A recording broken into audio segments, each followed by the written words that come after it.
कोई नहीं आने वाला, बिल्कुल कोई नहीं। कोई तुम्हें धक्का देने नहीं आने वाला, कोई तुम्हें टीवी बंद करने के लिए नहीं कहने वाला, कोई तुम्हें बाहर निकलकर एक्सरसाइज करने के लिए नहीं बुलाने वाला, कोई तुम्हें वो जॉब अप्लाई करने के लिए नहीं कहने वाला जिसके बारे में तुम हमेशा से सपना देखते रहे हो। कोई तुम्हारे लिए बिजनेस प्लान नहीं बनाएगा। ये सब तुम्हारे ऊपर है। बस उठो, उस चुनौती की तरफ बढ़ो, चाहे वो कोई भी हो। उस चुनौती की तरफ बढ़ो और उसे पूरा दम लगाकर जो लपेटो। तुम सफल हो सकते हो या हो भी सकते हो, पर तुम बेहतर जरूर बनोगे।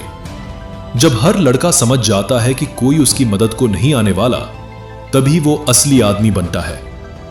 और कुछ लड़के वहां कभी नहीं पहुंच पाते और हमेशा बच्चों की तरह ही रह जाते हैं। किसी को भी तुम्हारी परवाह नहीं होती।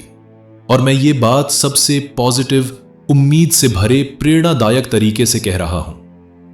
तुम सोचते हो कि सब तुम्हें देख रहे हैं और उसी वजह से तुम्हारा सोचने का तरीका कंट्रोल होता है। लेकिन सच तो यह है कि किसी को कोई फर्क नहीं पड़ता।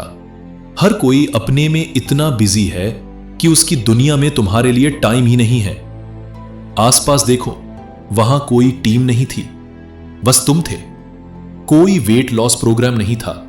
ना मां बाप उठाकर कहते थे कि तुम कर सकते हो, तुम बेहतर बन सकते हो। जब तुम्हारे पास कुछ भी नहीं था, तभी तुमने अपना भरोसा खुद बनाया था। मैं खुद को ऐसी जगह पर पाया जहां जाने का तो मुझसे कभी ख्याल भी नहीं था। हर सुबह उठता तो जैसे चिंता ने बिस्तर से ही दबा रखा हो, और मैं ऐसा इंसान बन गया जिसे मैं खुद पहचान ही नहीं पा रहा था। और जानते हो, जिंदगी में फंस जाने की सबसे अजीब बात यह होती है कि असल में आपको पता होता है कि आपको क्या करना चाहिए। यह तो आसान हिस्सा है। असली मुश्किल यह है कि जब तुम्हें डर लगे, दिमाग भारी हो, घबराहट हो या उम्मीद खत्म हो जाए, तब भी तुम खुद को कैसे मजबूर करो कि वो काम करो जो करना जरूरी है। यही तो सबसे बड़ी सवाल है। और क्योंकि तुम हमेशा सिर्फ वही काम करोगे जो तुम्हें अभी करने का मन हो या जो अभी अच्छा लगे, जब तक तुम ये नहीं समझोगे कि तुम्हें खुद को पेरेंट करना होगा, खुद को धक्का देना होगा, तुम अपने सपने सच नहीं कर पाओगे। बिल्कुल नहीं। हम ऐसे बने ही नहीं हैं। किसी को फर्क नहीं पड़ता कि तुम किसी खराब इलाके से हो। किसी को तुम्हारी परेशानियों से मतलब नहीं है। अब उस निहायत अफसोस वाली सोच को छोड़ दो। खुद पर दया करना बंद करो और याद रखो, तुम्हें बचाने वाला कोई होगा नहीं, बस तुम ही कर सकते हो। खुद को बचाओ। ऐसा लगता है मेरी खुद को सुधारने की समझ ये है कि कभी कभी मैं खुद ही किसी गड्ढे में गिर जाता हूं या खुद ही खुदाई करता हूं और फिर समझ आता है कि कोई मुझे बचाने नहीं आने वाला। अगर मुझे बाहर निकलना है तो मुझे खुद एक सीढ़ी बनानी पड़ेगी। ये सुनने में अच्छा नहीं लगता कि सब कुछ तुम्हारे हाथ में है और कोई तुम्हें बचाने नहीं आने वाला, लेकिन यही सच काम करता है। तो अगर कोबे ब्रायंट्स की बात मानो, जो कहते हैं कि नशा तुम्हारे डंक को रोक नहीं सकता, और ये कि तुम किसी काम में इतने मास्टर बन जाओ कि कोई तुम्हें रोक ना सके, तो समझो बात बन गई। और मैं वादा करता हूं कि हर एक इंसान जिसने अपनी जिंदगी में कुछ करने की चाह रखी है और जिसने वास्तव में अपनी जिंदगी में कुछ किया है, उसने वही दौर गुजारा है जो तुम अभी से गुजर रहे हो। ये वो अकेला पड़ाव होता है, वो पड़ाव जहां तुम अपनी खुद की दोस्तों के बीच फिट नहीं बैठते, लेकिन तुम्हारे पास अभी वो नतीजे भी नहीं है जो तुम्हें किसी नई दोस्ती के समूह में शामिल कर सके। तुम इस दौर से गुजर रहे हो और सोच रहे हो कि क्या ये सब करने लायक है, क्योंकि तुम्हारे पास सफलता के कोई निशान नहीं है। लेकिन अगर हमारी बातों से तुम्हें कोई बात समझनी हो तो ये समझो कि सफलता का निशान इस रास्ते में मिलने वाली नफरत है। और सबसे पहली बात, कोई भी तुम्हारे लिए आकर कुछ नहीं करेगा। मतलब अगर तुम बस बैठे हो किसी के देखने का इंतजार करते हुए, किसी के चुनने का, किसी के बचाने का, किसी के रेस्क्यू करने का या तुम्हें मौका देने का, तो वो कभी नहीं होने वाला।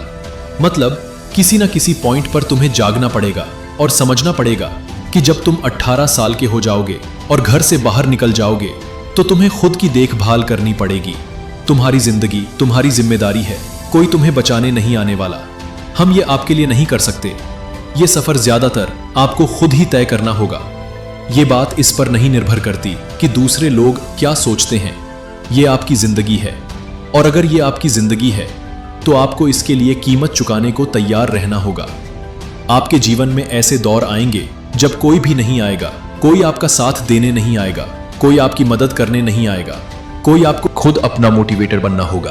तुम्हारे सामने लंबा रास्ता है, क्योंकि तुम्हें यह पता चलेगा कि भले ही तुम्हारे पापा ने तुम पर बहुत कुछ किया हो, तुम्हें खुद ही सब कुछ करना पड़ेगा। तुम्हें अपनी जिंदगी को देखना होगा और समझना होगा, ठीक है, या तो तुम्हें खुद को बदलना होगा या फिर सबको गलत साबित करना होगा। तुम्हें अपनी जिंदगी पर गौर करना होगा और सोचना होगा कि मैं क्या बदलूं ताकि मैं सफल हो सकूं। मगर लोग ये करना पसंद नहीं करते, उन्हें दूसरों को गलत साबित करना आसान लगता है। सच कहूं तो मुझे अकेला रहने से कोई फर्क नहीं पड़ता, मुझे अकेले होने से डर नहीं लगता, मुझे रिस्क लेने से भी कोई दिक्कत नहीं, क्योंकि बहुत लंबे वक्त तक मैं वैसे भी अकेला था और हर चीज एक रिस्क थी। स्कूल जाना भी रिस्क था, लंच के लिए बाहर जाना भी रिस्क था, या कोई भी काम। लोग अकेले चीजें करने में ही संघर्ष करते हैं और असाधारण इंसान का रास्ता एक अलग रास्ता होता है। मतलब आप दूसरों जैसा नहीं होते, और इसमें उलझने या दुख मनाने की बजाय इसे एक सिग्नल समझो कि तुम सही रास्ते पर हो। क्योंकि अगर सभी लोग तुम्हें प्रोत्साहित कर रहे हो तो इसका मतलब है कि तुम सही जगह पर नहीं हो, क्योंकि इसका मतलब यह है कि तुम भी सबकी तरह हो और वहां तुम्हें होना नहीं चाहिए। तुम्हें अपने दिमाग के बहुत ही अंधेरे कोने में अकेले रहकर यह सोचना पड़ेगा कि तुम्हारे लिए असली मायने क्या रखते हैं। इसलिए तुम्हें उस दर्द को महसूस करना होगा जब तुम्हें उन दोस्तों के ग्रुप से अलग थलग कर दिया जाए जो पहले तुम्हारे थे, लेकिन तुम अभी उस उलझन में फंसे हो जहां तुमने अभी तक ये समझ नहीं पाया कि इसके बाद तुम कौन होगे। और वो तन्हा दौर जो बीच में आता है वही असली चुनौती होती है। मैं ये कहूंगा कि जिन भी लोगों से मैंने मिला हूं जो जहां हैं वहां से उस जगह तक पहुंचना चाहते हैं जहां वे होना चाहते हैं, उनमें से लगभग कोई भी ऐसा नहीं हुआ जो इस राह से गुजरा ना हो। शुरुआत तो करनी ही पड़ती है, खुद को बाकियों से अलग दिखाना पड़ता है, अपने साथ वक्त बिताने को तैयार रहना पड़ता है, कुछ बलिदान भी देना पड़ता है। मैंने ये जान लिया था कि कोई भी मेरी मदद करने वापस नहीं आने वाला है, कोई भी मुझे जादूगर की तरह खास बनाने नहीं वाला। मेरी सारी जिम्मेदारियां अब मुझ पर हैं, ये पूरी तरह मुझ पर निर्भर है। अभी रात करीब 3 बज रहे हैं। देखो भाई, बात यह है कि ये तो हमेशा पार्टी ही रहेगी, हमेशा मनाने का टाइम होगा, दोस्तों के साथ जुड़ने का टाइम रहेगा, यानी बार्स हमेशा खुले रहते हैं, हमेशा खुले रहते हैं। जिंदगी में टिक मार्क लगाना, अपने सपने पूरे करना, वो हमेशा आसान नहीं होता।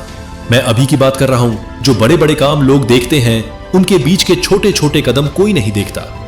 अभी मैं ऐसा ही कह रहा हूं। इसमें एक अलग ही आत्मविश्वास होता है यार। यहां एक दमदार शख्स है जो बढ़त बनाता जा रहा है अपने मुकाबले से। इसके साथ एक जबरदस्त संतुष्टि, गर्व और खुशी का एहसास होता है। कामयाब लोग अकेले वक्त बिताने की कला बड़े जोर शोर से सीख चुके होते हैं। जब मुझे अपने साथ वक्त मिलता है तो मैं अपने दिमाग में जाता हूं, अपने दिल में जाता हूं, अपने व्यवहार, अपनी मान्यताओं और अपने नियमों को समझता हूं कि मुझे क्या करना है, कहां मेहनत डालनी है, अपनी ऊर्जा कहां खर्च करनी है और दिन भर कैसे काम करना है। यह बड़ी ताकत होती है जब आप अकेले वो वक्त बिताते हो, सोचते हो, दुआ करते हो, ध्यान लगाते हो और कोई भी आपके मामले में टांग नहीं अड़ाता। तुम कुछ भी बढ़ा सकते हो। अकेले वक्त बिताना ही वो जगह है जहां तुम ये बातें अपने आप से कर पाते हो। और हम में से ज्यादातर लोग अकेले रहने से दूर रहते हैं क्योंकि हम इन बातों से डरते हैं। आज की सबसे बड़ी दिक्कत यह है कि हमें लगता है अकेले रहने के लिए सिर्फ एक ही शब्द है, ऊबड़ खाबड़ अकेलापन। पर हम दूसरा शब्द भूल गए हैं जिसे कहते हैं एकांत। एकांत और अकेलापन दिखने में एक जैसे लगते हैं, पर ये दोनों बिल्कुल अलग चीजें हैं। अकेलापन वो ताकत है जो खुद के साथ खड़े रहने में होती है और तन्हाइयां वो कमजोरी होती है। मैं ज्यादातर लोगों की इज्जत नहीं करता, लेकिन जिन लोगों की मैं करता था वो ऐसे लोग थे जो आम लोगों में भी खास थे। और इसका मतलब यह है कि वो लोग जिन्हें अकेले खड़े होने से कोई डर नहीं था। मैं अपने ख्यालों में बहुत आराम महसूस करता हूं। मैं अकेले घंटों, दिनों तक भी बिल्कुल सहज रहता हूं। जो साथी हमेशा तुम्हारे साथ रहेगा वो तुम्हारा खुद का ही है, कोई और आने वाला नहीं है, कोई नहीं। आज के लिए बस इतना ही। अगर वीडियो पसंद आई तो कमेंट करके बताएं और इसे लाइक करें और शेयर करें। आपने चैनल सब्सक्राइब नहीं किया है तो अभी सब्सक्राइब करें और बेल आइकन प्रेस करें। फिर मिलते हैं अगले वीडियो में। तब तक जय हिंद, वंदे मातरम।